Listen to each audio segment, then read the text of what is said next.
Maybe.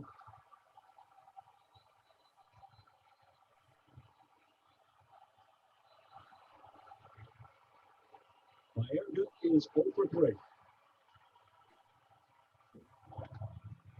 Left center field. Grissom on the run. The team of the 90s has its world championship.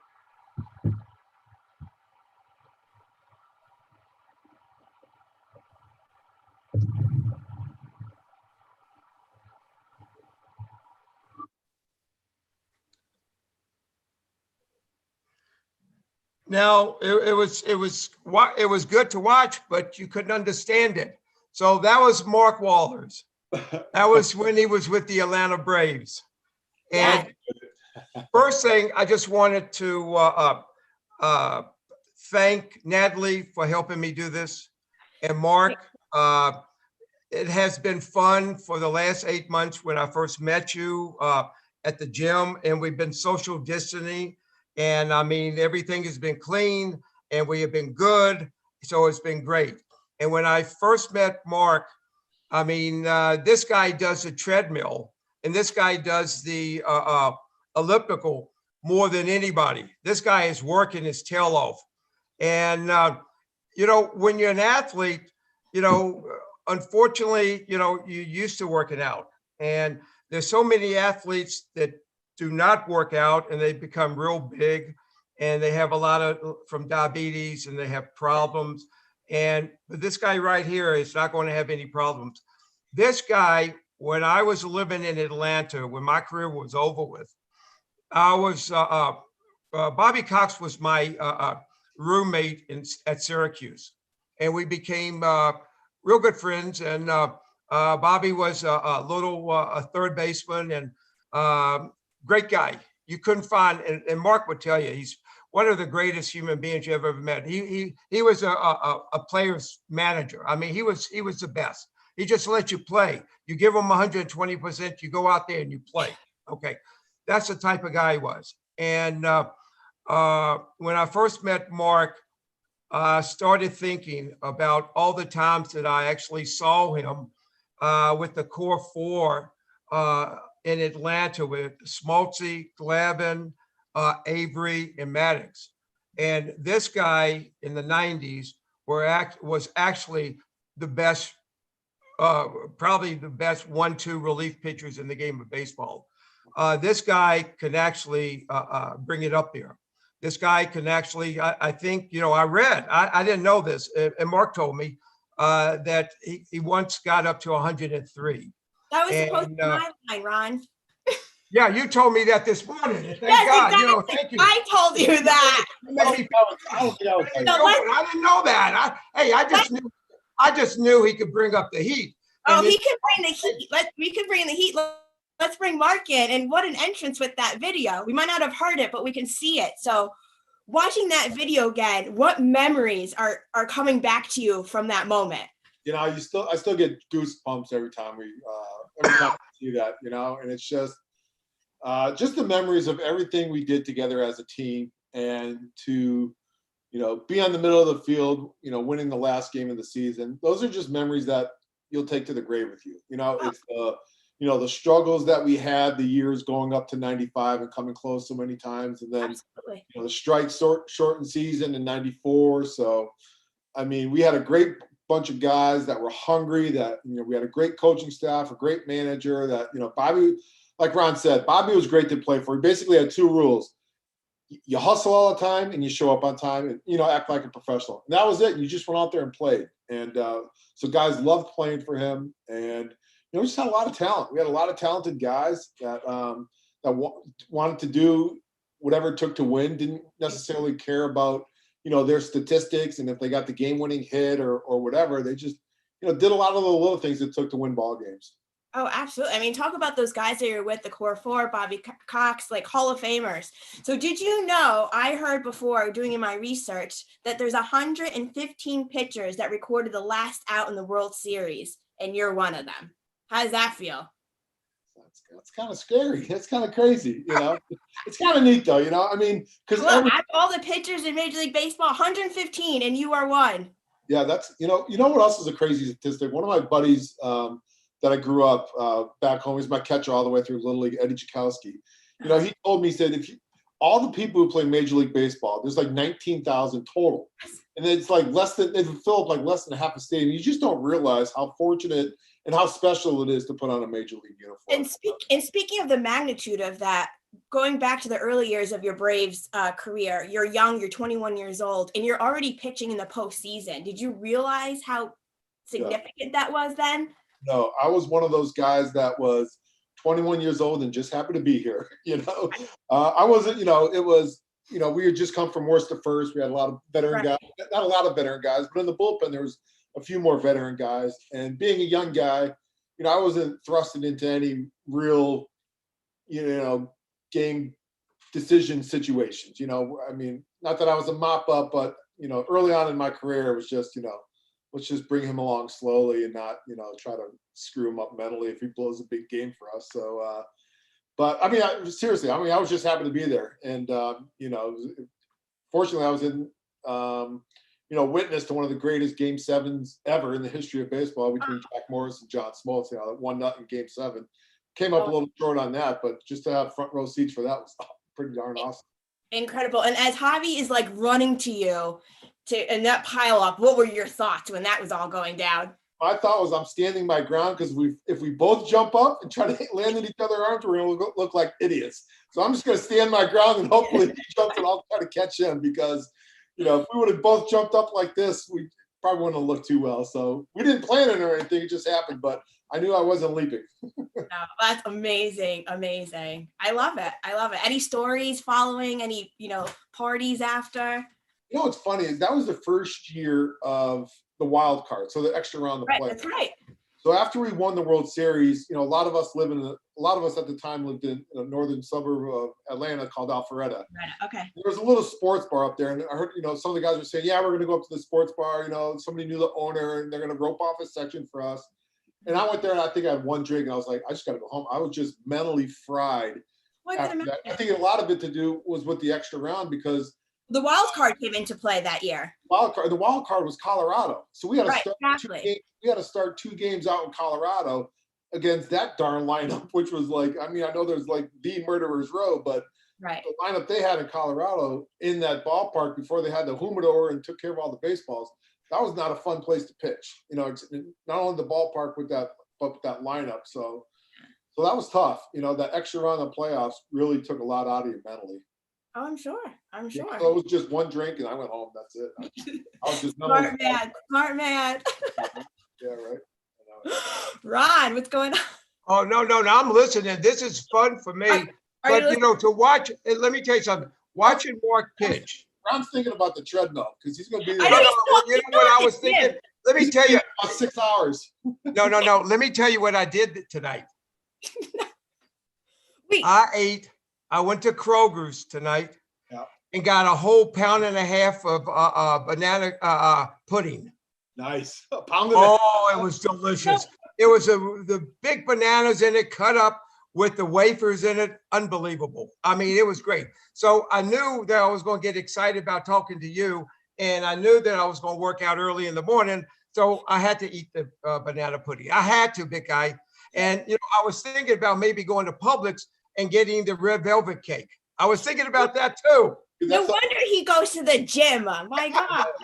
Hey, listen, that's the only place we get our birthday cakes for our family is Publix. They make the best red velvet, you know. Oh yeah, key lime pie. Oh, we have a good time down in Georgia. See, it's 30 degrees down here, but you got 40 inches of snow up in the city. So no, I got slammed up in Connecticut, but it's all good. Well, anyways, back to Mark for a second. So you're in high school. You were raised in Holyoke, Massachusetts. You got drafted in the 8th round in 1988.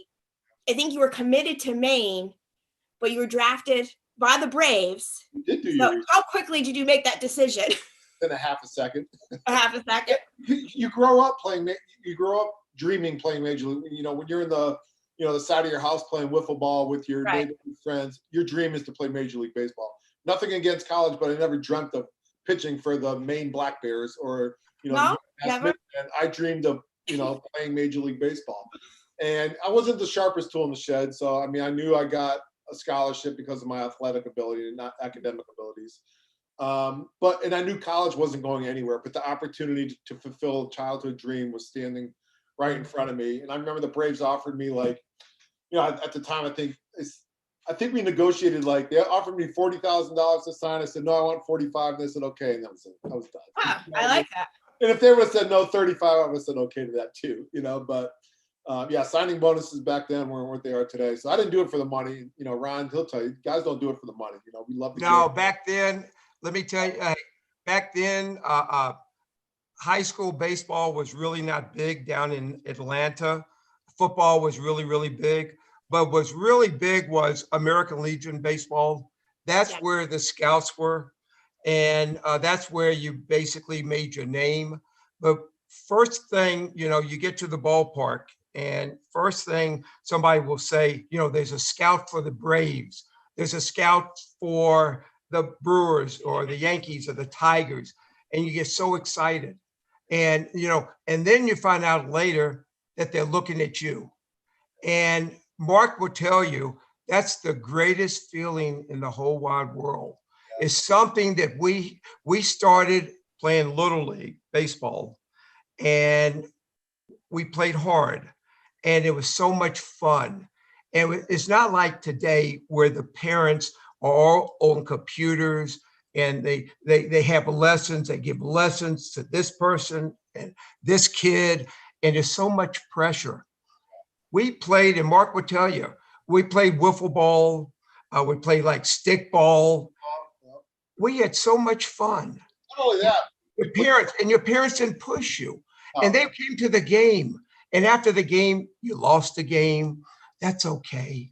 Did you have fun? Oh, it was so much fun. It was no pressure. It's not like a mom and dad will say, why did you strike out with the guy on second base? We lost the ball game. Why did you do that? I just paid $2,000 for lessons. Why did you do that?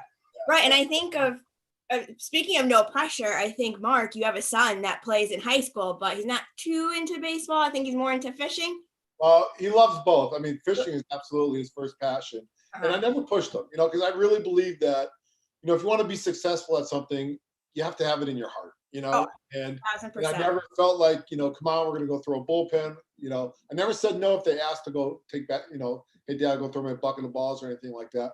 But I never really pushed them because you have to love it. I mean, I ate, drank, and slept baseball growing up. I remember practicing my autograph in the second grade. That's what I wanted to do. And but he's good at it. I mean, I'm like 6'4". He's 17. He's got like 3 or 4 inches on me. He's like 6'7", 6'8". He's got a great frame for a pitcher. In the last year or so, he's really gotten more involved, and he started taking lessons, signed up with the travel team. And, he might be able to, I don't know if he's too late to the party or not, but he's got a great frame. He's got a couple great off-speed pitches. His command's getting there. And, I was a late bloomer. I didn't start, pump up my velocity until I was probably, late 19, 20 years old in the minor league. So he's still. Well, that's where you hit 103 miles per hour, right? In the minor league? Now everybody does it. I know. Now everybody does it. So have you done a side-by-side with you and your son? Is there any similarities between the two of you and your pitching? No, not really. No. I mean, I think like when he was, like natural talent and ability and mechanics, he's probably further along the last couple of years than I was when I was 16 or 17 years old. But I mean, we're down here in Atlanta where they have all these travel teams and perfect game tournaments and everything. And crazy. They have a lot of guys down here that people look at. And, hopefully somebody will see him playing, in one of these tournaments or something, and maybe give him a shot at, if he can help pay. You never know. You never know. Yeah, you never know. You never know. Never know. Like I said, he's got to want it in here. He's got to love it. I agree. You can have, and Mark would tell you, you can have all the ability in the world, but if you don't have it here, there's no way you're going to play. And Mark will tell you that how many ball players that you saw in the minor leagues, and when you were coming up, and you look at this guy is great. This guy has, this guy could hit, this guy could throw, this guy could field, but he didn't have it here. Exactly. And when you don't have it here, no discipline, he wasn't committed. And, there were so many guys in the minor leagues. I was like, I'm like, miles behind this guy as far as talent goes. I mean, this guy, you think, you're an A-ball or double-A. This guy's going to the big leagues. He's a sure can't miss prospect. But then, it's a Saturday night. You're in Charlotte in the minor leagues, and those guys are missing curfews. They're out, past, doing stuff they probably shouldn't be doing. And they don't, I mean, it takes a lot of sacrifice and a lot of discipline in the minor leagues and commitment as well as talent, because, I mean, the organization, they have ears. They know the ears and eyes down in the minor leagues. They know what guys are committed and are doing their job and not, taking their job seriously and running around after the ball games and stuff. So they're not stupid. They know there's a lot of money involved. They're not going to invest a lot of money that guys have put priorities ahead of baseball. See, Mark was eating steaks in the minor leagues where I was eating White Castles. Yeah. And Mark was making more money than I did when he was in the minor leagues that I made up in the big leagues. So I had to go eat White Castles again. I have to meet some fans, and I've become real good friends with the fans, so they take us all out to dinner. And listen, if you busted your tail in New York, your dinner was probably taken care of, Oh yeah, no. Natalie would tell you, I mean, without a doubt, really good care of you. But let me, hey, there's two things. They will kill you if you don't hustle. Mm-hmm. Kill you. Natalie would tell you, if you hustle and give 120%, they might boo you. They might boo you, and they probably will, but they still would love you. But if you don't hustle for them, and if you don't care, look like I mean, playing hard, they'll boo you outside of the, they'll get you out of the city. They'll get you out of the city quick. In 2 seconds. Without a doubt. And It takes a lot for a player to play in New York. A lot. What's that? It takes a lot for a player to play in New York. New York is a different, I mean, they call it the Bronx Zoo for a reason. No, without a doubt. But I'll tell you what, like Ron said, you go out there, show that you care, you hustle your butt off, you give 110%. I mean, when I got traded to New York in 2001, I was probably maybe the 24th or 25th player on the team on the roster. I wasn't very high up on the total. You were there. And you know what? They treated fans in New York treat everybody on that ball club 1 through 25. I mean, obviously you're gonna have exceptions with Pettit and Jeter and Jorge and guys like that, but they loved you, man. If you wore those pinstripes and you busted your butt, man, there's no better fans in the world. I'm sorry. They're incredible. They're knowledgeable, they're loyal, and I had a blast playing in New York, man. Where did you live when you were in New York? Mark, where did you live? George Washington. Was it Fort Lee or Edgewater? Right over there. Yeah, Fort Lee. Yeah. Right over the George Washington Bridge. So now, when you first went to the stadium, when you first got there, did you go out to Monument Park? You already played. You already been to the stadium before. When you're with the Braves. I've been to the stadium before, and when I got to the stadium, they told me on Saturday in Cincinnati that I got because I had a no trade clause, and I know we talked a little bit about this earlier. A week before, or 2 weeks before I got traded to the Yankees. Interrupt Blomberg the next time you talk. Jim Bowden called me in the office and said the Rockies want to trade for you. I'm like, Jim, I'm not going to call him back. I was recently divorced. My daughter lived in Atlanta. I don't want to go west of the Mississippi. And then, a week or 10 days later, he said, Jim, Cashman called from the Yankees. They want to trade for you. Would you waive your no trade clause? I said, when do I need to be there? And this was like a Saturday before the game in Cincinnati. And they said, well, they're home against Tampa. They want you there before the game tomorrow. No problem. Got on the first flight, and by the time I landed in New York, somebody from the staff or in the clubhouse or whatever picked me up. Probably, I think it was Newark. And so they bring me right to the stadium, right to the clubhouse, and the whole team's on the field taking batting practice before the game. So I get into my locker. I see a name above my locker. I see the pinstripes. We didn't have the names on the back of our jerseys, but to put the pinstripes on the first time. And I remember I grew up in Massachusetts in the 80s, so I was a huge Clemens fan. When I was in high school, that's what I wanted to be. Clemens was God in the 80s when I was in high school. And so I'm walking out to the field for batting practice, and here comes Roger Clemens walking in from the field. So I'm walking out, and Clemens is walking in, and I'm like ready to melt. I got like 7-8 years in the big leagues already. I'm pretty established and stuff, but this is a guy that I idolized. And I'm walking out to the field for batting practice, and he's walking in, and he opens up his arms and said, "Hey, Mark, man, we're so happy to have you here." And I I thought I was gonna like faint or pass out. I'm like, this is just freaking awesome. It really was. And everything after that, it was just an amazing experience. It truly, truly was. I mean, there's nothing like it. There's nothing like it. But I think we do have a question. I've been told, working from my multiple screens over here, I think we have a question from the audience from New Orleans. No, it was actually audience. It came, New Oh, the Orleans. audience, sorry. Yeah, that's all right. That was my talk texting. Yeah, the question's actually for you, Natalie. For me? Yeah, people see that sign behind you that says spaghetti and meatballs. And Oh. they were asking what that's all about, that spaghetti and meatballs. Oh, is this Chris Colavello? Chris, don't worry, I'm not cheating on you. I'm helping Ron over here do a show. Chris, You can't go from one show host to another show No, host. I'm just a co-host for tonight. Don't worry, I would never cheat on you again. I should have told you. All right, thanks. Nice to meet all of you for the first time. Yes, welcome, Chris, my co-host for Spaghetti and Baseballs for the IABF. hey, Chris, let me ask you a question now. When was your last year up in the big leagues? What was your last year?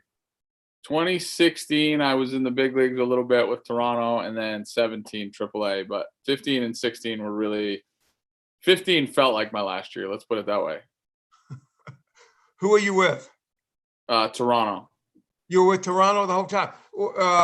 Did you do a lot of stuff with Jesse Barfield? I got to meet Jesse a couple times. He wasn't around as much. George Bell was around a lot. Okay. Devo Homer was Bush? around. Homer Bush? Yeah, Homer wasn't there. I never met Homer, I don't think. But like Carlos Delgado was around a lot. Robbie Alomar was doing a lot of stuff up there. Those are my favorite times. And, got one of my favorite closers of all time on the call here tonight. Got to watch this guy on TBS my whole childhood. Was he one of the best? I thought Chris, was he one of the best? I thought he was talking about Yankee up in Toronto. I don't think, let me tell you something. In the 90s, there was not many people can actually close a game as well as Mark. There's nobody. Well, I mean, I was hoping he'd have his hat on with his little flow coming out the back, because that's all I remember. That's coming back, man. The mullet's coming back. It's making a comeback. You need to bring it back. You should have brought it back during COVID. Listen, You still have time. I'm thankful for the hair that I have left on my head, so I'm not gonna. Well, being an Italian, I don't have to worry much about that. I'm actually trying to figure out how to make it go straight because I just got out of the shower. So you can borrow some of mine if you need it. I'm always willing to give some away. I'll tell you that much. I might take you up on. are you in Italy? You playing in Italy, aren't you? I did a lot of stuff with the Italian team. I've kind of been bouncing across the pond a little bit, but I'm back home. I live in Massachusetts. We just got about 87 feet of snow outside. That's where he's from. Yeah, where in Mass are you at? What's that? Where in Mass are you? I'm in Marlboro. Are you a Mass guy? He's in Holyoke. I grew up right outside of Springfield. Oh, I'm coming over tomorrow. I'm finding your address. We're hanging out. Perfect. I can't wait. No, he's in Atlanta. Chris, he's with me. He's in Atlanta. I grew up there, but I live in Georgia now. But Chris, You're a smart man. You stay away from all this. If you see this stuff outside right now, I was just texting with the softball coach at Alabama, Pat Murphy, and he's like, "Do you guys get hammered?" I sent him a picture. I was like, "My dogs can't even go outside. I have 2 dogs that are about this tall. I could stack them on top of each other. They'd be buried under the snow." Yeah, I heard you guys got hammered. Yeah. Brutal. Snow England. Yeah, right. It's going to take you a week to get out of your house. Yeah. Like, it's fun too when you're having like a little bit of like lower back problems, because everybody told me this about as you get older and you get this gray crap in your face that like you start to get a little bit more achy. And now I had to go shovel snow last night. I told my wife, I said, "Well, whoa, time out. I didn't sign up for this. Let's move back down south." Oh man. You haven't even started yet, big guy. Yeah, you're right. I still got some barrels left in me if anybody needs me. You still got it. You still got it. I bet you get a couple hits tomorrow if you What need. are you talking about? I couldn't even walk. Hey, I go to Old Timers Day. I can't even see right field. I can't see center field. I can't see left field. Unfortunately, when Yogi was still alive, he always wound up putting me out in right field. What I always did, I kept, if somebody hit me a ball, I always kept an extra ball in my back pocket. and I let the ball hit the right field fence, and I'll roll the ball back into him because just take it out of my back pocket. Hey, I'm not stupid. Wisdom over youth all the time. Wisdom over youth. Oh yeah, I'm not stupid. I bet you we could put a squad together with the three of us. We figure some stuff out. I guarantee you, he still knows how to get people out. Absolutely.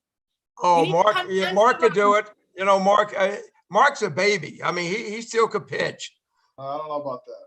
You know, let me tell you something about, you should see Goose. When he used to come down to fantasy camp, he's like 60 years old, and he's still throwing close to 90. You get Jeff Nelson. Nellie's there, okay? You get Nellie and Tanya and Sturts, and they come down to fantasy camp. I mean, they're throwing seeds down there. Yeah. These guys that paid $5,000 to go to Yankee fantasy camp to get striked out by Nelly, and these guys are throwing 90 miles an hour, and these guys say, you know, put the ball right here, put the ball right here. They think it's real easy. They think a pitcher, you know, put the ball right here so I can hit it. You know, I don't care how hard you throw it, you know, as long as I can see it, I'm going to hit the ball.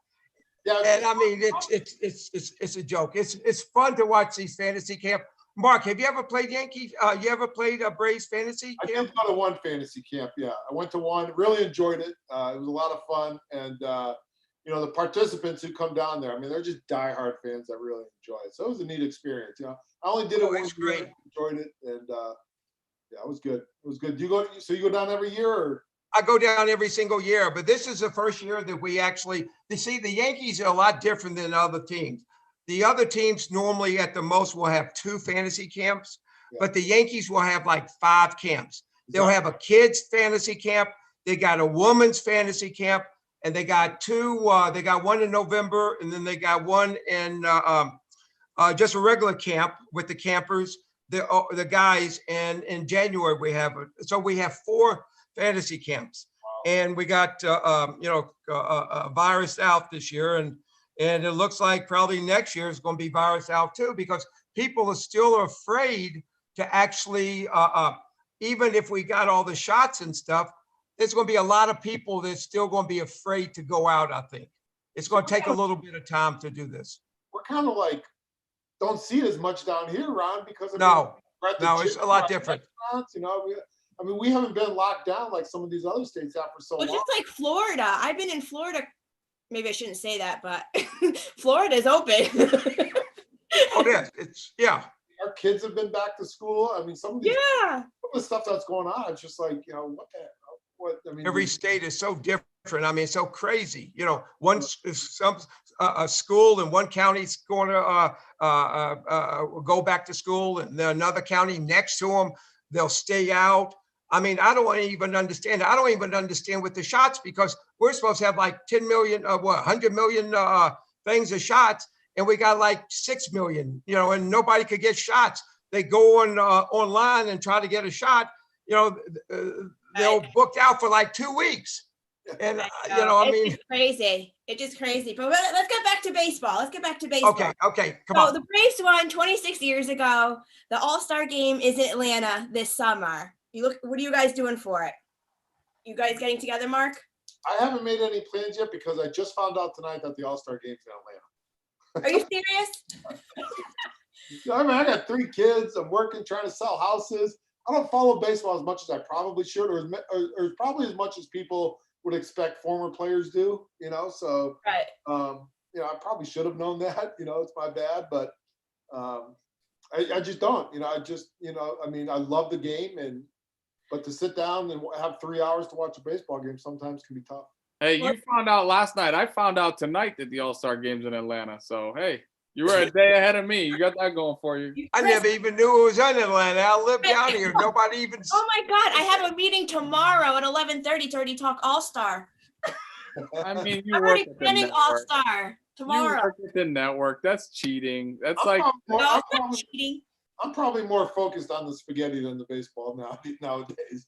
Oh, I would love to have I'm some all about the spaghetti and spaghetti. meatballs now. I'm the We got 2 spaghetti. Italians here right now. I'll give you some corned beef for some spaghetti Mark and meatballs. wants the pasta. No, I want Hey, spaghetti Mark. and meatballs. I want the regular meatballs. I don't want these veal meatballs. I go down in the city all the time, and I said, I want spaghetti and meatballs. Okay, Mark. meatballs. Just- We don't have meatballs. We have veal meatballs, and we have like duck meatballs, and we got all this other stuff. I said, I want spaghetti, with the regular spaghetti. You could put ragu sauce on it if you want. Whoa! You put the ragu sauce on it, and I want the actually meatballs. And I want the, hey, I'll send you up. I'll give you some matzo ball soup. I'll give you some pastrami. I'll give you some corned beef when I'm in the city, and you just ship me spaghetti and meatballs. That's all I'm looking for. Or I have to go to the Olive Garden and get spaghetti and meatballs. That's what we do. Ron. Hey, ask Mark. Mark, you go to any Italian restaurants? Yeah, Look at this. Olive Garden. There's a place over in Alpharetta. It's called Ippolito's. They got Oh, that's great. Yeah. Ron, you're breaking my heart. You don't understand. You're breaking my heart. My wife's Italian, so she makes great spaghetti and meatballs.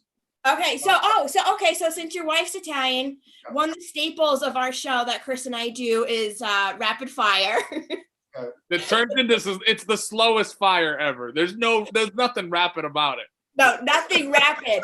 So my favorite question is, since now we're talking about food and Ron already broke my heart 100 times. I mean, Ron broke my heart. Is it sauce or gravy? With spaghetti? No, just sauce. Like, do you make sauce? Does your wife make sauce or does she make gravy? What do you put on pasta? Sauce or gravy? Spaghetti sauce. Yeah. Thank you. Sauce. Well, Ron called it ragu sauce. So I know, but he also said Olive Garden. Hey, gravies, we used to have, gravy, we put that in Salisbury steak. That's right. Yeah, we put that on Salisbury steak, and we put that on meatloaf, gravy. Ron also said Olive Garden. Well, wait a minute. In all fairness, and I'm gonna Ron, I got your back.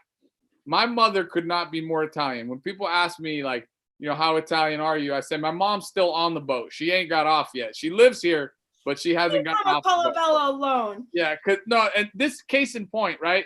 Like Natalie and my mom have never met, and they're like best friends on Facebook already because that's what Italian ladies do, right? So yes. my mom, who is the most Italian woman ever, she grew up there. My dad met her when he was playing baseball over there. My mom is like, Chris, why don't we go to Olive Garden for dinner? I'm like, no, she goes, Chrissy, why don't we go to Olive Garden for dinner? And I'm like, Ma, really? You want to go to Olive Garden? What are we talking about, Oh. Hey, the only place that we have Italian food is in Boston, where we get, the Clubhouse guy. And that was big. But nowadays, these guys are getting steaks and prime rib, flounder, lobster. They get all that stuff. We get the hoagies. And then they put the meatballs and they put the Italian sausage in there. And they put the onions in it. And they put that red sauce in there. Yep. Oh, unbelievable. Hey, I did that when I was a DH and I didn't have anything to do. And I go back up in Boston, up in Fenway. Yeah, I'm not stupid. I'm not going to sit there when it's cold. So I'm sitting on the bench. I'm eating a big hero sausage sandwich. Yep. And, sitting there listening to the game. And when it's my turn to get at bat, I run down to the run down on the field and get my at bat. That's what I used to do, Mark. Oh yeah. That's what I used to do. I was playing in the Mexican Winter League. In the Mexican Winter League, I DH almost every night. And let me tell you something. Mexicans do one thing really well for food. They make the best tacos I've ever had. Anyway, right? And so every night I would probably eat 8 tacos during the game. I just go kick it in the clubhouse. I'd be crushing carne asada tacos. Man, I came back there. I came back from Mexico. I looked like a taco by the time I got home. Let me tell you something. I don't know if Mark remembered. Remember the name Rico Cardi? Yeah. You remember, Mark, you remember Rico Cardi, right? Yeah, with the Red Sox, right? He played with Boston? No, he played with the Braves for many, many years. Okay, many years. No, you're talking about You're thinking Petrocelli. Yeah, you're talking about, okay. But anyway, Rico Cardi was a real big guy from, where was he from? Not from Cuba, from maybe, whatever, down. One of the islands, yeah, one of the islands. But anyway, what he used to do is he became the DH in the American League for a couple of teams. And we played him one time. he had a hot dog in his back pocket. He had actually a hot dog, and you could see the mustard going through his pants. They called him. He was in the clubhouse, and they said, "Rico, it's your turn to hit." So he didn't want to lose a hot dog. He put his hot dog in his back pocket with mustard on it. Hey, can I take 1 second? My dog's ringing the bell. Do you mind if I just run and let the dog out? Yeah, go ahead. Ring the bell. I'll be right back. I don't want the dog doing anything Go stupid. on. No. I understand where he's coming from, because right now with all this snow, I got these two. Clutch has peed in the house 3 times in the last 2 days because he refuses to go outside. And Clutch doesn't pee in the house. Bolt, like the new one, the new guy, he's like kind of crazy. He's like off the charts. So he poops in the house and stuff. But Clutch is letting me down. But we have the excuse of snow right now. That's why. So I get it. Mark has. You got the big dogs, right? You got a couple of big ones. Me? We got a golden doodle. She's probably 30 or 40 pounds. And then we got this, I don't know what it is. It's a real tiny, it's a cute little dog. I didn't want it at first because I thought I'd be the one taking the dog for this little thing for a walk, but she's become my favorite dog. But she's near and dear to your heart now, right? Yeah. Probably like 10 or 12 pounds. But they do it for you, don't they? Yeah. I remember I was living in actually Riverdale up in New York, and when the game was over with, we used to Chris Chambliss and myself or Bobby Bonds, they lived in our building, and I used to rush home and had to let the dogs out, and it's like about 1:30 in the morning because that's when you used to get home. I mean, Yankee Stadium, you try to get out of Yankee Stadium, it's going to take you 2 hours to get out of Yankee Stadium. So we always wind up staying. The game's over with 11:30. We didn't leave till 12:30 at night, 12:45, and you get home and you got your dogs. You got to walk around. So you're walking around the dog at 1:30 in the morning. It's a harder life to live in New York City, Big Guy. It's not like living in Atlanta where you have a big yard like you do, and you could just throw your dogs out there and they go out there. A big yard. He has 5 acres, he said earlier. Oh. She's great at research. Oh, no. She's the best. No, she's from New York. Ron, let me ask you a question. You should know. They know their baseball up here. Oh, yeah. They know their baseball. Natalie Chris, we're going to have Mark on our show next in a couple weeks. Right. Yeah. Mark, come on our show, Italian American Baseball Foundation. Hey, you're allowed on because we had the last guest we had didn't have a vowel on the end of his last name. It was the first one. We had Joe Madden on, but he's a Paisan. You're in now because you got an Italian wife, so you're exactly. Good. It works, and you say sauce, so I'll let you in. Okay. Yeah, but Joe's a good guy. Who? He still is. Joe Madden, is he still living up in Pennsylvania? Yeah, he's got the house up there. He told me I could come over and use the pizza oven. He just got a brick oven. Yeah, he said. I mean, he can do whatever he wants to.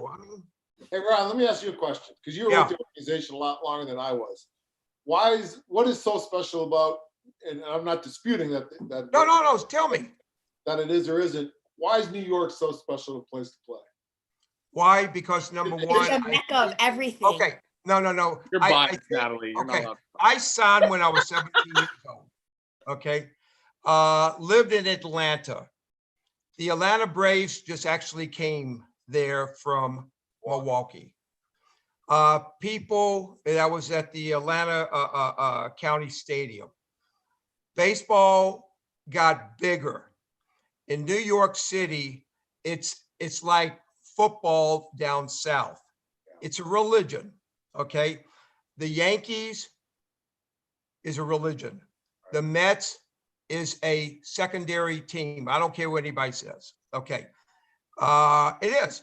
The Atlanta Falcons is a secondary team compared to Georgia. Okay. Georgia Tech. Okay. So the fans up in New York, I think it's like Abner Doubleday. Baseball started almost like in New York. And when you go by Yankee Stadium, if you are a visitor, there's one of the things on your bucket list that you want to go by Yankee Stadium or go in there or walk around there. And it's New York. The Yankee fans, or not just Yankee fans, baseball fans. You could be the Brooklyn Dodger fans, or you could be the San Francisco Giants fans, or the Met fans. They just love baseball. You know, when I got traded to New York, both my agent was out of Brooklyn, Sam and Seth Levinson with Aces, and they were out of Brooklyn. When I got traded there, you know, he was telling me, he said, you know, there's just something special about being in New York and being a Yankee. He said, you know, you can go into a bar in the city and there could be the most popular actor in Hollywood and Derek Jeter, and nobody's going to recognize that actor. You know, it's Correct. Just, Correct. And that's just how it is. It's like, that's where their focus is. And that's where their attention is. It's on, and not just Derek Jeter, Mariano, Jorge, you know, Paul O'Neill, Tino, any of the guys that I was fortunate enough to play with, but that's how it is. They not worshipped, but that's who they would flock to, as opposed to, like, you know, the Rock. See, living in Atlanta and know Tommy Glavine fairly well, and Jeff Blauser real well, and Greg McMichael and all those guys, you could walk downtown, they don't even know who you are, basically. They don't know who you are. In New York City, they know exactly who you are. First thing they do. First thing they do, hi, Mark, great game. Yeah. Even if you didn't, you know, even if they like you, if you didn't have a good game. Hi, Well, Mark. I mean, to be fair, here in Atlanta, we have so many people that have come from all over the country. Correct. You know, I mean, you're in New York, you're a Met or Yankee fan, you know, a Jet, Giant, you know, Rangers, Islanders. Down here in Atlanta, we have so many, it's like a huge melting pot from people, not only all over the country, but all over the world, you know, with all the, you know, corporate headquarters, is that, you know, I mean, my wife's from Kansas City. She's a huge Chiefs fan. You know, her family grew up watching the Chiefs. We got a big dilemma. Because my guy saw him, he's playing in the game this weekend. Wait a second. Before we talk that, back to New York and the Mecca and how amazing it is. Another iconic thing in New York is Saturday Night Live. Mark, did you not do a skit on SNL? I did. It was a blast. I just found that out. Here's the By who, Ron? Every year, my agents that were out of Brooklyn, they would put a fundraiser on every year. So there was a whole bunch of us that were coming up to New York for this fundraiser for a charity event. And, you know, it's like a lot of the guys that he represented that were in the big leagues were coming up there. And every year we did something different. The year prior, I think in '96, we were at one of the openings of Planet Hollywood, and, you know, Bruce Willis came to our room and, like, you know, introduced himself, and, you know, so that was really cool. So it was Sam and Seth Levinson were my agents, and Sam knew everybody and everything. Sam could get anything done by anyone, you know? So I think it was Todd Zeal and Todd Hundley were talking. They're like, you know, let's put Sam on some wild goose hunt. Let's see if he can get us tickets to Saturday Night Live, you know, because I think the charity event was on Friday night. And so like, they just wanted to give Sam something to do that would probably be impossible to do. So like a week later, we get a call back saying, not only did Sam contact Saturday Night Live and get us tickets, the writers found out and wanted us to do a script for Saturday Night Live. So it was just, you know, it was nothing that Sam couldn't do. So everybody that was in that skit who saw it was represented by our agents. We were up there for the charity event that weekend. You had Todd Zeal, Russ Davis, Cliff Floyd, Mike Sweeney, Scott Rowland, your teammate Gerald Williams, right? A ton of you guys. Todd Hundley, yeah. Yeah. Todd Hundley, Chris Kattan, Helen Hunt. Yes, it was called The Baseball Dream. Yeah, and Will Ferrell was in it. Yeah, I think that was like early in is it Farrell or Ferrell? Whoever that really funny dude is. No, I don't think it was, but also at the end of that skit, they say that Ken Griffey was outside. Was he really outside, or is that he wasn't there? It wasn't. Yeah, I didn't think so because of what they. No, yeah. I think Hundley. I think Scott Rowland yelled out something like Griffey's out, or was Hundley yelled out Griffey's outside naked or something like that. But exactly, I think they said that because Griffey, you know, was probably the most popular player at the time.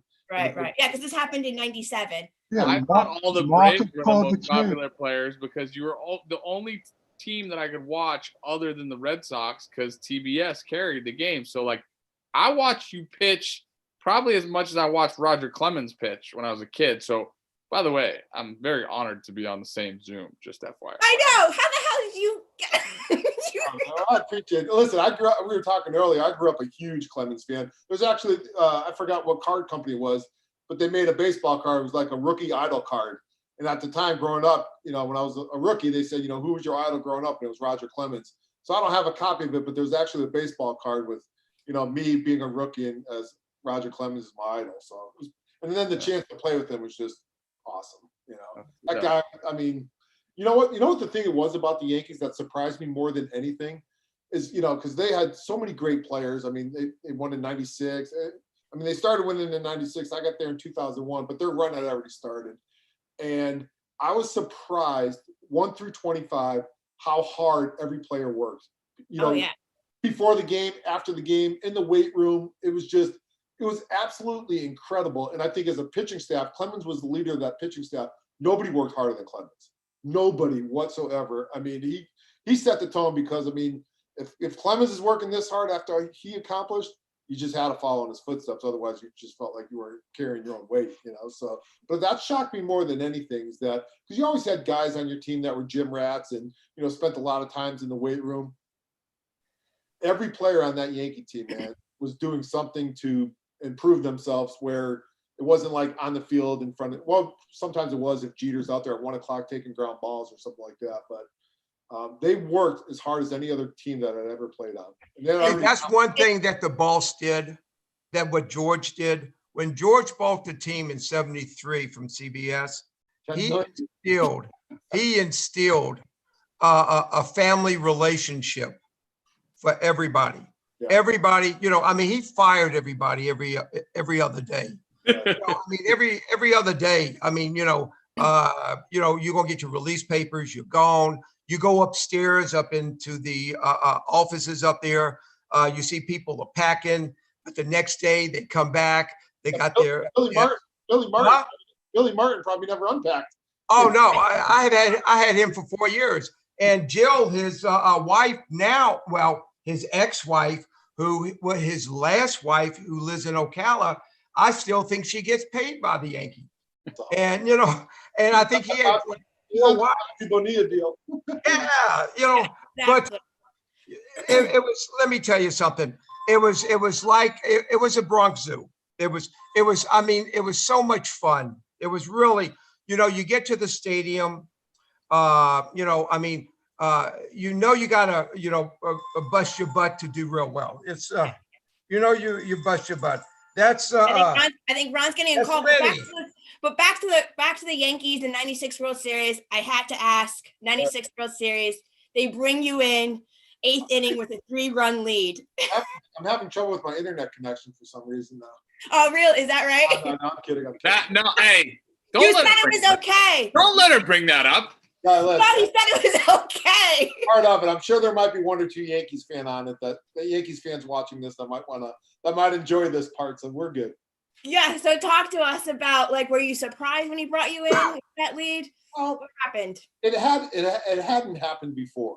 Okay. But before we talk any further about it, as a closer, your job is not to save a ball game. Okay. Your job is to get the last out. Right. So. I mean, to me, the most important stat as a closer was games finished, because when that manager hands you the ball, he expects the game over. That's it. So to put the blame on anybody else would just be flat out wrong, because my job was to get the last out and I failed at it. You know what I mean? Having said that, I mean, there was only one other time throughout the course of the season where I started the 8th inning, and like I talk to Ron all the time, I grew up a Yankee fan. I saw Goose Gossage do it for 2 or 3 innings all the time. Watching Mariano, that was nothing for him to do it. So I certainly should have been prepared and been able to do it. It just one damn pitch didn't go where I wanted it to go, and that's it. So it happens. So thank you. Yeah, I mean, obviously it doesn't matter whether it was the 8th inning or the 9th inning. I had a job to do to finish the ball game, and unfortunately, it didn't work. Natalie, even though Chris disagrees with me, thank you for handling that with grace. Max fine in kangaroo court for bringing that up tomorrow. Oh yeah, you got it, Chris. You got it. Yeah, kangaroo court is. He Max, said I could. But it's part of it. You know what I mean? No, you're absolutely right, and I think. We're going to show the highlights beforehand of the 95. Then you got to take the good with the bad. And that's honestly, I think one of my favorite things about players and talking to through situations. And one of the things I don't really understand is when people don't take accountability for their mistakes, right, or their failures or their shortcomings, because they're really not failures. The game is the game, and it's hard. It's a hard game, and the guy on the other side's trying too. So it's not like we're sitting here talking. I mean, I played for Rich Gedman for 6 years in independent ball, and I brought up the '86 World Series at one point where Stanley yanks the heater, it goes to the backstop, and then obviously the ball goes through Buckner's legs, and they end up becoming like kind of iconic moments. But man, oh man, like one of my first introductions to Rich, I said to him, I was like, it must have been awesome playing in the World Series in '86, and I was just some punk rookie in indie ball, and he looked at me, he's like, man, it's like, we lost, I hated it. And I was like, oh, he's choking on my words. But at the end of the day, like, it takes a special person to have gotten there, and then to obviously to be able to overcome it and keep playing. And Yeah, but how many times have you played and there's a man on third base, you strike out with a man and you lose a ball game? Yeah. And it's not the pennant, but it's like a pennant for us.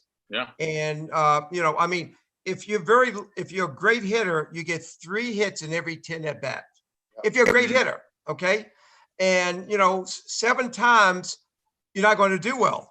Right. And I would tell you right off the bat, I mean, if Mark, if he's pitching now, if he knew, I mean, he's not going to make the mistake again. And, unfortunately, it was a mistake. It was part of the game. It's over with. That's the good part about it. It's over with. And, Listen, don't get me wrong, for years and years, it sucked. It's over with now, 25 years later. Now you can laugh about it. I don't know about laugh, because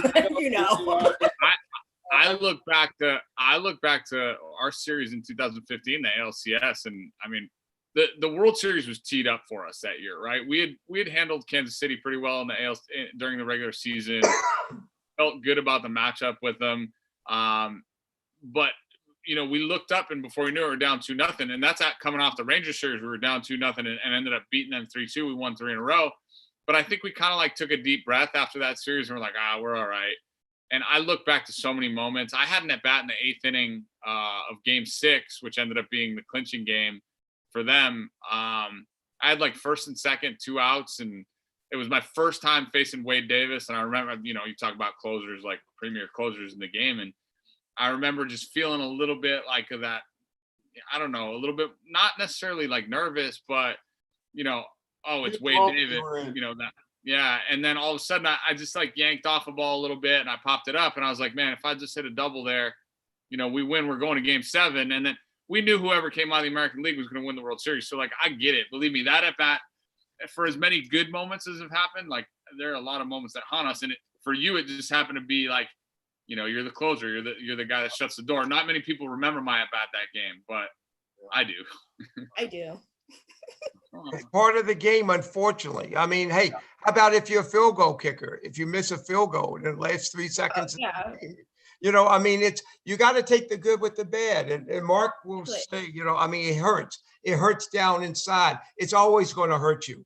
But that, it's over with. You got friends. And like when you talk to people like us, when you're in 3 different organizations, and and we could talk, hey, the good thing about sports and baseball, we got a lot of brothers, and we really do. And you know what it is that can help you, deal with things like that is that I know I was prepared. I know I gave 100%. I know I wasn't.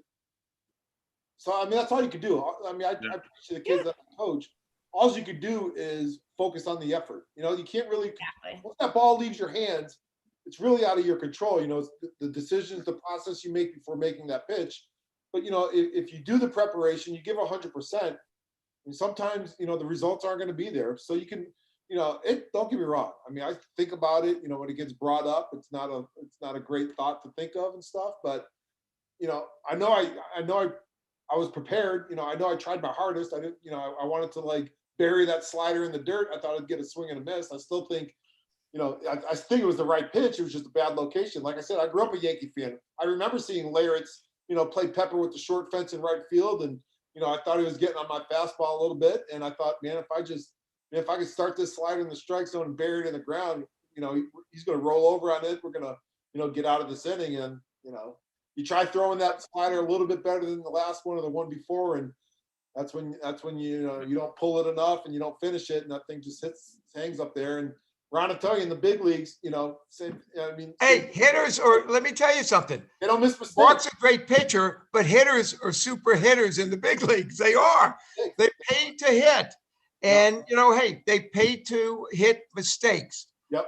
And this is what it is. Yep. And, if you miss a mistake, hey, more power to the pitcher. Right. Well, you might not get another one for 4 times at bat. Right. The guys that miss a lot of mistakes, those are the guys that are getting sent back down to AAA. When I was up in the big leagues and I made a lot more mistakes, I had a trip back to Richmond every other month too. So, I mean, that's what separates, as you get higher up from the low minor leagues, AA, AAA to the big leagues, it's the amount of mistakes you make are fewer and fewer and fewer, and if there's some guys that Maddox who just freaking never made any mistakes, or Glavin and those guys, It was, it's funny you mentioned Maddox. I watched the highlight the other day, and he got a ball this far off home plate called a strike, and I was like, wow, that's a lot of respect, man. And nowadays, somebody be complaining about barking about K-zone, but I mean, you know what it is though? Like Maddox and Glavin, they have their catcher line up his midsection right on the black. Yeah. Hit that black. On the first inning, they're pounding that black, and it's a strike. And then the next inning or two, they move out. They move over. You earn it. Yeah. And the vision's the same for the home plate umpire. He's hitting that spot. He's right on the black. Before you know it, the 5th or 6th inning, they're getting the ball 4, 5, 6 inches outside. But the umpire's seeing the glove not moving, and he's in the habit of saying strike, strike, strike, yeah. strike. That's the part of the game that I think is lost upon today's generation, right? Because I grew up, and again, being around Rich, one of the things that I learned in my early years was we would always judge. When we're on the side, you can't tell. He's like, if the catcher sticks it, it should be a strike. Right now, it's one thing if it's egregious and the guy's like 1.5 feet off the dish. Right. But you watch guys now catch balls like this and get calls, and I'm like, what are we doing? So the dynamic of the game shifted. A little bit of automation and technology is taken away from, the reason why those guys were so great, in my opinion, is because they could do whatever they wanted. They adjusted to whatever the game told them to do. If they were going to get 3 inches, they'd take 3 inches. You know what I mean? And that takes, now you take a little bit away from the cat and mouse game. You got these guys throwing 100, 101, 102, but it's here, it's there, it's over there. And then all of a sudden you watch a guy. I'll never forget this. I struck out on a 3-2 slider to Dylan Betances one day, and McCann. I turned around. McCann was going like this to catch it, and I turned around and I was like, how are you possibly calling that a strike? He just caught it like this, and he's like, well, I think it was in the box, and I'm like, you're not that good. You don't know that. Come on, man. Hey, I'm gonna let the dogs back in there, Bart. Okay. I love this. It's cold here in Atlanta. You can tell this is non-script. Yeah. Zoom. Definitely. Come on these Zooms some more. Yeah. Oh, me and Mike Ford. There's Mike Ford. You get baseball guys in a room, Ron. This is what happens. We got This is what we do. We talk baseball. 3 generations covered right here, man. It's awesome. This is I'm writing my book with Thurman Munson. It's called The Captain and Me. It's all baseball stories. It's all where people never even heard of it before. It's wonderful. It's, you go to fantasy camp and you listen to the older guys talk about baseball, about, all these guys always talked about, they hit the ball 500 feet, but it really went 320 feet.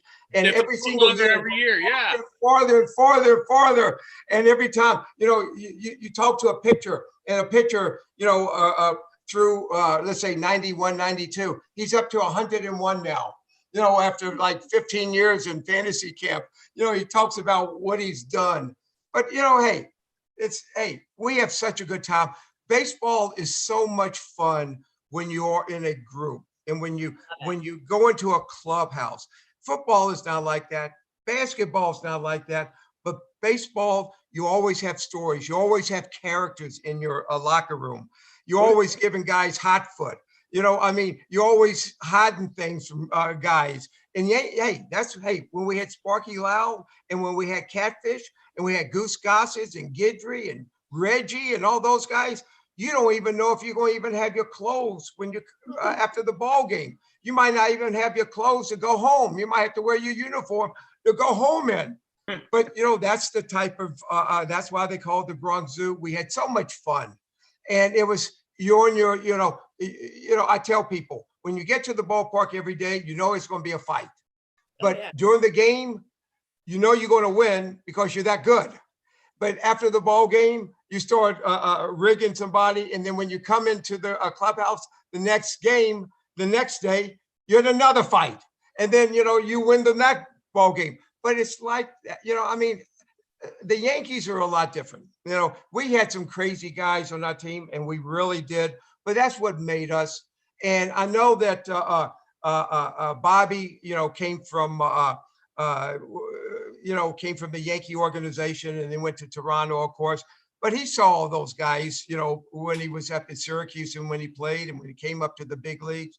And hey, that's what made Bobby. Bobby was made because he played for the Yankees, and he wore that Yankee pinstripe, and it means something. It really means something to put that Yankee uniform on and to go out in that stadium and to see those fans. And real quick, because I know you're getting bored listening to all this stuff, but how many times do you see fans doing their own scorecards?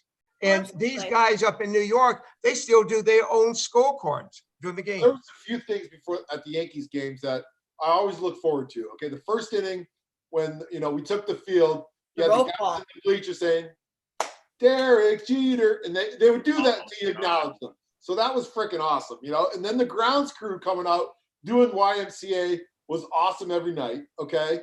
And then the dude up in the stands, I always thought it was a recording, but doing the Cotton Eye Joe thing, I didn't realize that was live every night. That's Joey. That's a good friend of mine. That's Joey upstairs. Dude, so those are like three things that I'd love to come to the ballpark. And then obviously, if Frank sings at the end of the night, you won. So those are like four things besides the ball game and the camaraderie and all the good times you had in the clubhouse and winning the ball game. Those are four things that, that was just awesome. The fans, acknowledging the players to the players acknowledge them, the grounds crew, Cotton Eye Joe, and, Frank singing at the end, New York. There's just something about it. It was just awesome.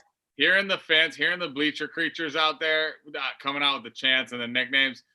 I got to play. I've been in the big leagues in 13 and 14 with Minnesota. I never got to go to Yankee Stadium. So the whole AL East was like, it's what I grew up on, other than, the Braves special on TBS. But I remember going there and I was like, and you're sitting there and you're like, these dudes are into it. Like, these fans are just so passionate and you can feel it. And now, to your point about the spreads too, like you pretty much get anything on the menu. The travel day, those clubbies were looking for that good tip on travel day. Let me tell you. What was awesome? There's something to be said. You get goose for me, obviously, just as a fan going to Yankee Stadium. I've been going since I was 2. Just like the goosebumps, just walking through their Monument Park. Like there's just something about it. I was there in 2001, and I remember the last game. It was a home game in the playoffs when we beat Seattle, and Ichiro was with Seattle at the time, and one all-star, great ball player. But like when we knew we were gonna win, it was like his last at bat.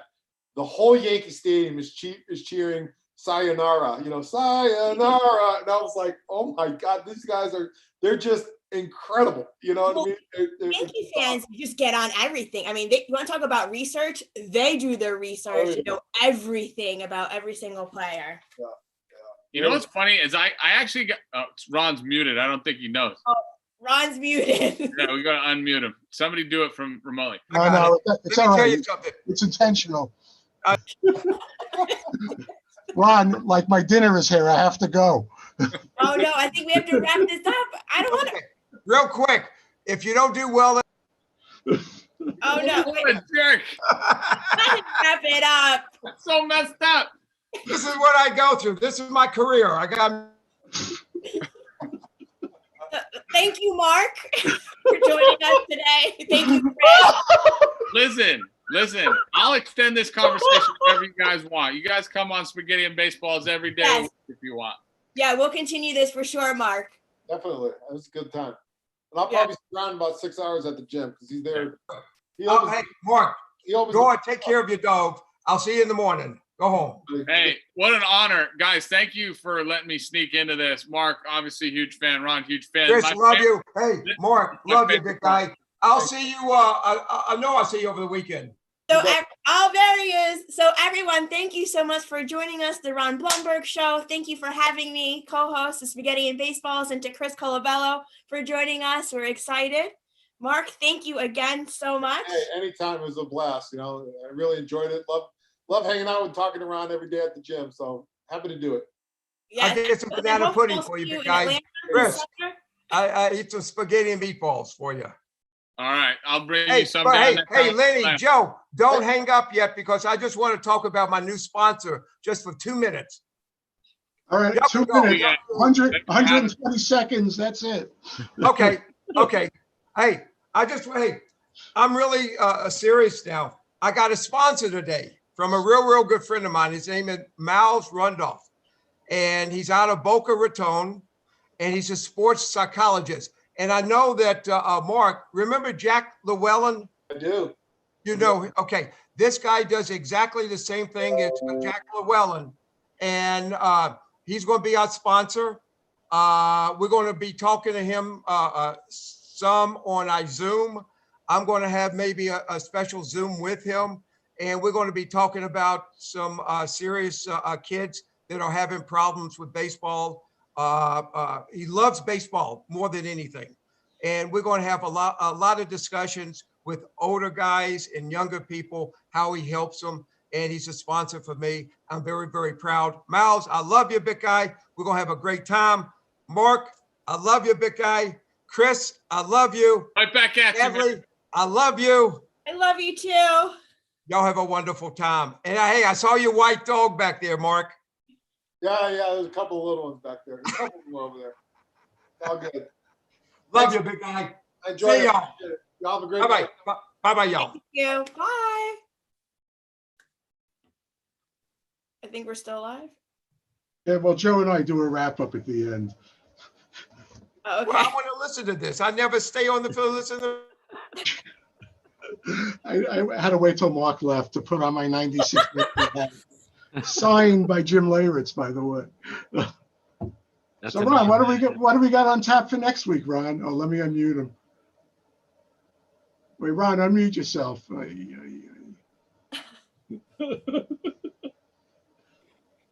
Big guy. Oh, Chris is back. Wait, Chris is back. Unless he clicked on the wrong thing. I don't know. Chris. You were having Enough? I just wanted to. I didn't mean to hit leave. I just want to say thank you guys. I appreciate it. That was awesome. That was Thank you. awesome. Thank you for joining us. Thank you You're for so surprising Matt, muted. by the way. Ron, I love you too, man. I really do. Tell him not to mute you anymore. This is messed up.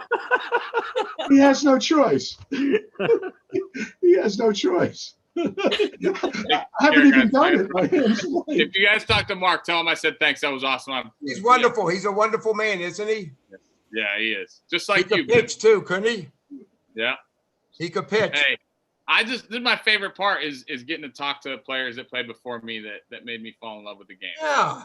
Well, You know, this show was great because we, like you said before, Chris, we had 3 generations of baseball, and Yeah. I think it made it totally awesome. So thank you.